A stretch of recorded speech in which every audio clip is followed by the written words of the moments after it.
Salut les wine lovers! Aujourd'hui on va parler de la question épineuse des vins bio. On va mettre à plat quelques idées reçues. Tout d'abord, ce n'est pas le vin qui est bio, mais c'est les raisins avec lesquels il est élaboré.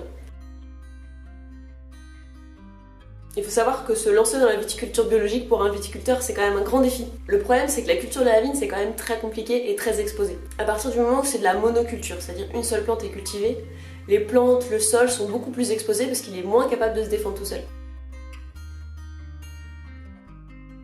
Et c'est ce qui fait de cette culture une des premières utilisatrices de produits chimiques. Le souci c'est qu'il faut attendre au moins 3 ans pour que le sol et les plantes se purgent de tout produit chimique utilisé les années précédentes, avant de pouvoir prétendre à cette certification biologique. Un vin bio, ça se déguste de la même façon qu'un vin conventionnel. La seule différence peut-être, c'est une légère acidité supplémentaire pour les vins rouges en particulier. Le sol n'a pas été assommé par des produits chimiques, donc il révèle davantage d'acidité. Quelques-uns peuvent être plus courts en bouche, c'est-à-dire que les arômes, les sensations resteront moins longtemps en bouche, parce que les produits n'ont pas été accentués, maquillés par des produits chimiques. Il faudra peut-être juste faire attention à la conservation, parce que comme il n'y a pas de produits chimiques et de conservateurs, le vin peut peut-être évoluer un peu plus vite.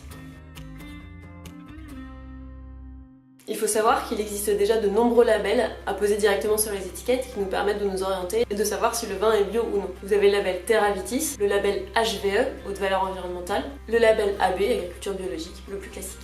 Pour conclure, le vin, bio ou pas, c'est une question de goût et une question de conviction. Et l'important c'est de déguster les vins que vous aimez.